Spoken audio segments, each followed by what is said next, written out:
예천하 범사에 때가 있고 기한이 있다. 그렇게 말씀하시는 것은 때가 되지 아니하면 우리가 아무리 힘을 쓰고 애를 써도 우리가 원하는 대로 일이 되지 않는다는 것을 말합니다. 이것은 인생의 한계를 말하기도 하고 또 하나님의 역사 계획과 섭리를 말하기도 합니다. 그래서 예수 믿는 사람들은 계획을 세우고 노력은 하지만 그것이 꼭 내 때에 이루어져야 한다, 그렇게 생각하면 안 됩니다. 그저께 우리 한강이라고 하는 작가가 노벨 문학상을 받아서 대한민국이 떠들썩해졌습니다.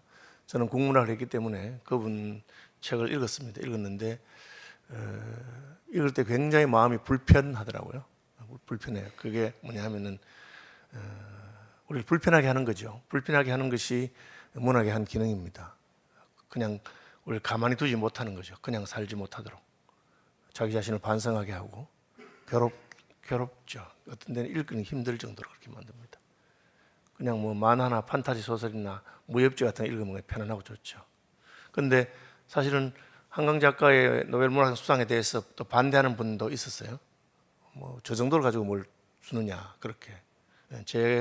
제가 평가해 본다면 이미 한국에는 노벨 문학상 받을 만한 많은 작가와 시인들이 있습니다. 이미 있는데 이제 그분 작품은 영어로 불어로 번역이 됐어요. 맨부커상 받으면서 번역이 돼서 이제 외국 사람들이 알아보기 시작한 거죠. 저는 김춘 선생님한테 시를 배웠는데 김춘 선생님 같은 분은 노벨상 받아도 충분한 부위라고 생각합니다. 뭐 서정주 씨나 그런 분은 말할 것도 없고요. 김소월 씨는 말할 것도 없고요. 근데 이제 때가 된 거죠. 대한민국의 국력이라든지 대한민국 작품이 이렇게 하게 되니까, 때가 되니까 그렇게. 한강 작가의 아버지는 한성원 소설가인데 아버지도 대단한 소설가입니다. 그분도 다 상 받을 만한 분들이지만 못 받았죠. 이제 드디어 그래 받게 된 거죠. 천하만사의 때가 있습니다. 그것이 하나만 가지고 아니고 또 역사를 이루어 가는 데는 수많은 그 요인들이 있어요. 그래서 안 되는 거예요. 어떤 내가 힘을 준다고 해서 그게 힘대로 물건이 밀려가지 않습니다. 작은 건 밀려가지만 큰 건 안 밀려갑니다. 왜? 그 큰 것에 중력이 있기 때문에 그렇죠. 그러니까 울산 바위 같은 거 아무리 밀어도 조금 흔들리면 그대로 있는 거죠. 왜 그렇습니까? 그 돌이 가지고 있는 무게의 힘이 내 힘만으로 안 되는 거죠. 만약에 그게 수천 명이 붙어서 밀면 떨어질지도 모르죠. 하나님께서 이 역사를 진행하시고 운행하시는데 이 역사에는 수많은 요인들이 다 있습니다. 하나님께서는 그 전체를 보고 계시고 그리고 그에 맞추어서 하나님의 때를 찾고 계시죠. 이스라엘 백성이 그렇게 오래 기다렸던 메시아가 지금부터 2000년 전에 오셨습니다. 왜 그때 해필 오셨느냐? 그것을 이제 마가복음 때가 참에 하나님께 자기 아들 보내셨다. 그 때가 차는 게 무엇일까? 뭐 우리 다 알 수는 없지만 성경을 해석하는 분들은 그때 로마가 전 세계를 통치하고 있으니까 한 황제의 통치 아래에 있는 겁니다. 그리고 이스라엘도 그 식민지가 되어 있습니다. 그래서 예수님의 복음이 로마가 닦아놓은 길과 헬라 문화의 언어를 통해서 전 세계로 빨리 퍼져나갈 수 있는 그런 때가 되었다, 그렇게 해석하는 분이 있습니다. 때가 필요한 거죠. 때가 되면 되는 겁니다. 요셉이 잘못한 것도 없이 팔려가고 형들에게 팔려가고 그리고 보디발의 아내의 유혹을 거절했다는 이유로 감옥에 갇혔습니다. 억울하죠. 요셉은 그냥 억울해도 그냥 자기 일을 하고 있습니다. 꿈을 해석해 주는데 떡 맡은 관원장과 포도주 맡은 관원장의 꿈을 해석해 주는데 포도주 맡은 관원장이 며칠 내로 복귀할 것을 해석해 주었습니다. 떡 맡은 관원장은 죽을 것이라 했습니다. 꿈 해석은 그대로 됐어요. 그때 요셉이 부탁을 합니다. 당신이 나거든. 저는 감옥에 있을 죄가 없다. 억울하다. 제게 대해서 좀 힘을 써달라. 그러니까 포도주 관원이 약속했습니다. 그리고 실제로 자기 직위에 복귀했습니다. 어떻게 해야 됩니까? 요셉을 살려줘야 되잖아요. 장관쯤 되면 그 정도 하나 뺄 수 있습니다. 그런데 성경에 보면 까마득하게 잊어버렸습니다. 잊어버렸어요. 그리고 몇 년이 지나서 바로가 꿈을 꿨는데 그 꿈을 해석할 사람이 없으면 그제서야 생각이 났습니다. 아, 그때 내 꿈을 해석해 준 보디발의 집 감옥에 있는 요셉이라는 사람이 있지 않았나 하고 요셉을 부릅니다.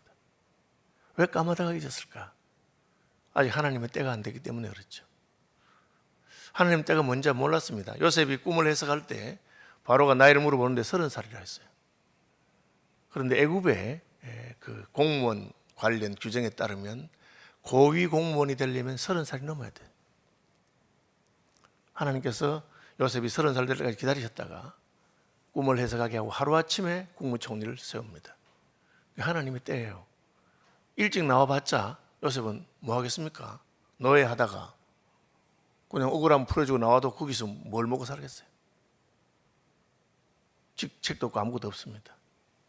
그런데 딱 30살이 된 다음에 그 꿈을 해석하니까 바로가 바로 요셉에게 총리를 맡기는 겁니다. 이게 때라고 하는 겁니다.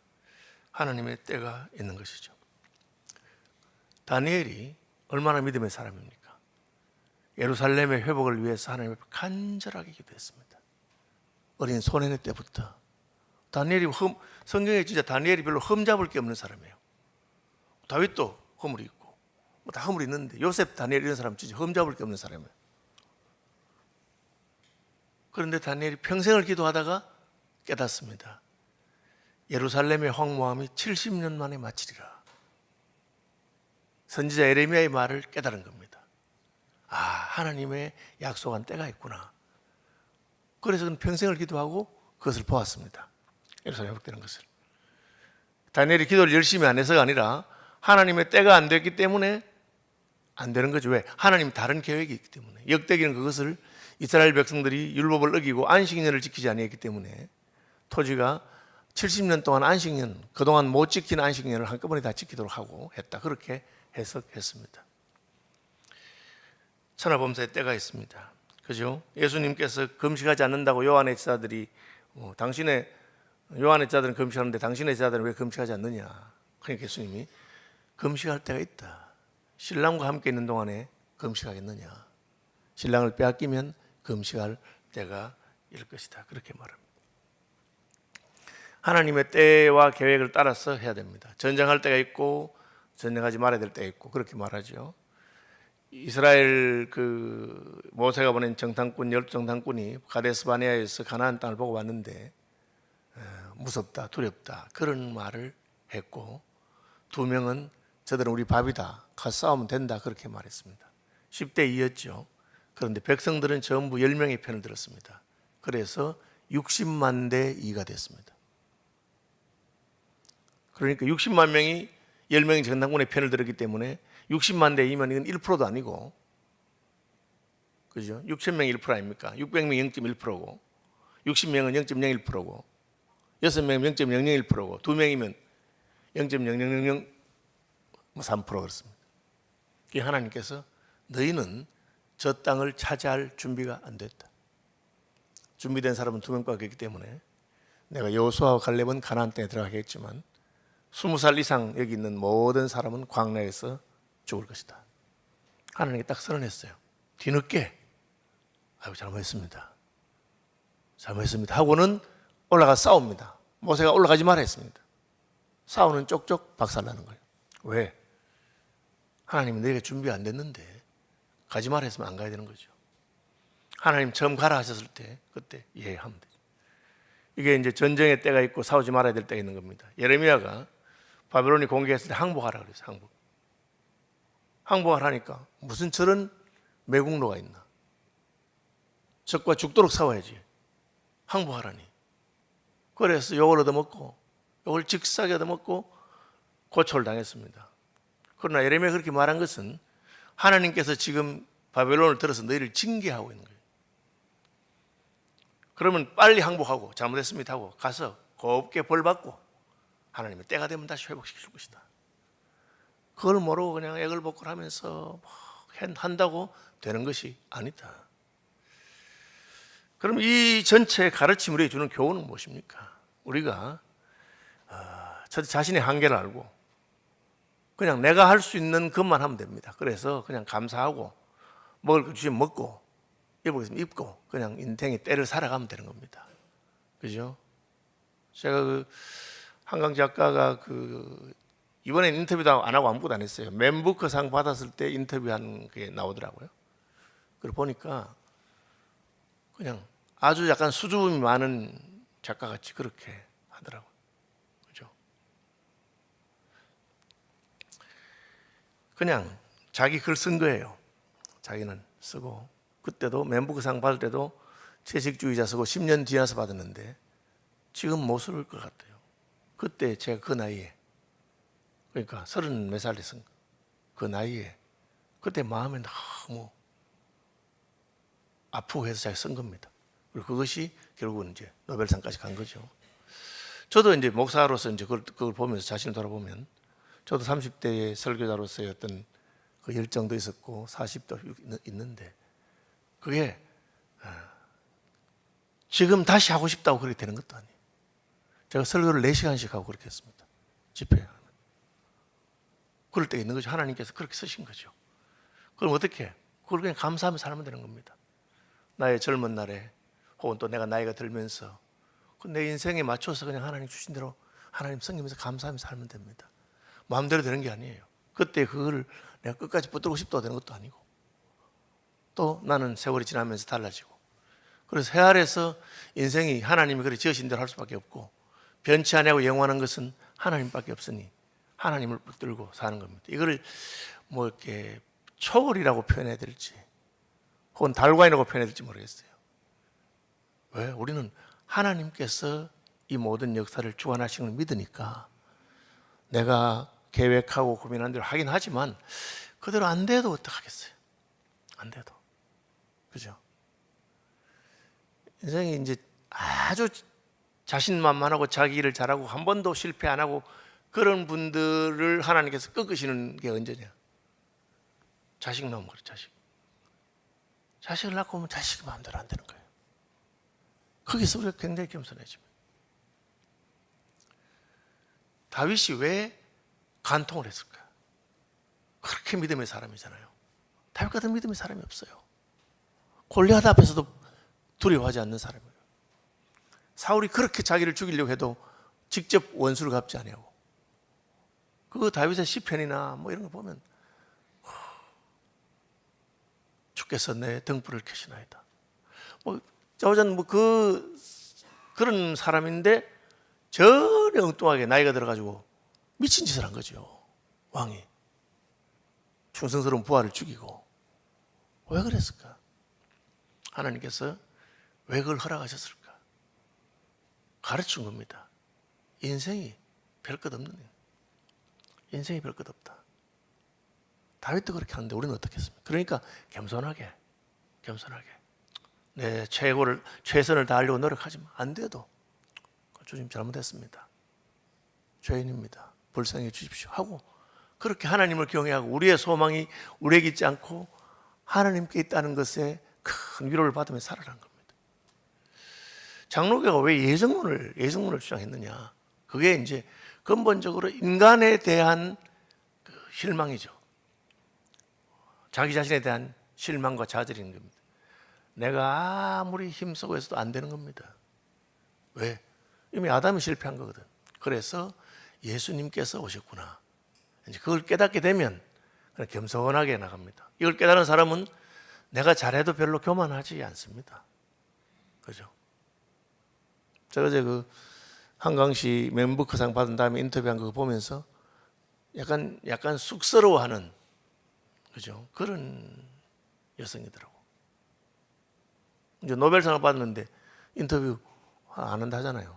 안 한다고 그냥 뭐 아버지가 나와서 뭐 축하 좀 해야 된다 하니까 뭐 아버지 보고 아직 전쟁이 지금 나서 세계 날리고 이렇게 많은 사람이 죽어가고 있는데 무슨 잔치를 하냐고 그렇게. 저는 굉장히 공감이 갔습니다. 죽일 때가 있고 치료할 때가 다 때가 있는 겁니다. 그렇죠? 그런데 하나님이 인생들에게 노고를 주사 애쓰게 하신 것을 내가 보았다. 그래도 살아야 되니까 마음대로 안 돼도 우리는 애를 씁니다. 그냥 애를 쓰는 거죠. 돈벌이가 잘하는데도 일하러 가는 거고 경기 안 좋아도 뭐 가게는 열고 그렇게 하는, 인생이 그렇게 하는 겁니다. 그렇게 하는 거는 하나님이 그렇게 하셨다는 거예요. 하나님이 모든 것을 지으시되 때를 따라 아름답게 하셨고 또 사람들에게 영원을 사모하는 마음을 주셨다. 그 말은 이게 마음대로 안 되기 때문에 인생에 또 아름다운 날도 있거든요. 좋은 날도 있고 아름다운 날도 있습니다. 꽃이 피는 때도 있고 아름다운 때도 있고, 그런데 늘 그렇진 않고 그래도 아름다운 때가 있지 않았나 하고 그냥 사는 거예요. 살면서 하나님이 오셔서 영원한 것을 주신다는 걸 소망 가운데 사는 거죠. 요즘 제가 늘 하는 말은, 자식이 딱 평생에 2번 효도하는데 한 번 어릴 때 서너 살까지 애교 뜰 때 효도하고, 그 다음에 2번째 효도는 결혼해가지고 손주를 보여줄 때 효도다. 내가 그러면서 그 말고는 소망이 없다. 무슨 효도를 하겠나? 왜? 나도 효도 못했는데 내가 뭘 잘해놓고는 뭐 하길 바라겠나? 그냥 하나님께서 때를 따라가면서 봄이면 꽃이 피고 또 가을이면 단풍이 들고 막 그걸 그냥 감사하게 그렇게 살고, 우리의 소망은 어디 있습니까? 하나님께 있으니까. 내 영혼은 주께 있으니까 내가 영혼을 사모하면서 사는 거지, 이걸 가지고 뭐 그렇게 그냥 돈 좀 벌었다고 막 벌쩍 뛰거나 뭐 성공했다고 하거나 그럴 필요도 없다는 거죠. 그거 다 좀 있으면 다 낙엽 지고 꽃 지고 다 그런 것이라. 그러나 하나님께서 우리에게 영원을 사모하는 마음을 주셨고, 영원 누구에게 있습니까? 하나님께서 하시는 것이 영원하니까 그걸 소망을 갖고 그냥 수줍어하면서 그냥 사는 거죠. 그렇죠? 믿음 좋은 사람들이 뭐 겉으로 종교적으로 막 떠들 그런 분만 믿음 좋은 건 아닙니다. 진짜 이름 모를 하나님 사랑하는 그런 수줍어하는 많은 믿음의 사람들이 있을 겁니다. 그래가지고 어떻게 그렇게 반듯하게 어떻게 그렇게 사셨느냐 하니까, 남사스러워가지고 제가 그런 나쁜 짓 하려니까 남사스러워서 못하겠다고 그렇게 말씀하신 분이었어요. 내가 어떻게 예수 믿었는데 그런 짓을 하겠느냐고, 부끄러워서 못한다고. 그런 분들은 드러나지도 않고 숨어있는 분들이지만 참 영혼을 사모하면서 하나님을 사모하는 그런 사람들입니다. 어쨌든 사람마다 먹고 마시는 것과 수고함으로 낙을 누리는 그것이 하나님의 선물인 줄 또한 알았다. 그냥 하나님의 은혜로 내가 사니까 하루하루 만족하면서 감사하고 영혼을 사모하고 그런 저와 여러분 되기를 바랍니다. 하늘에 계신 우리 아버지, 아버지의 이름을 거룩하게 하시며 아버지의 나라가 오게 하시며 아버지의 뜻이 하늘에서와 같이 땅에서도 이루어지게 하소서. 오늘 우리에게 일용할 양식을 주시고 우리가 우리에게 잘못한 사람들을 용서하여 준 것 같이 우리 죄를 용서하여 주시고 우리를 시험에 빠지게 하시고 악에서 구하소서. 나라와 권능과 영광이 영원히 아버지의 것입니다.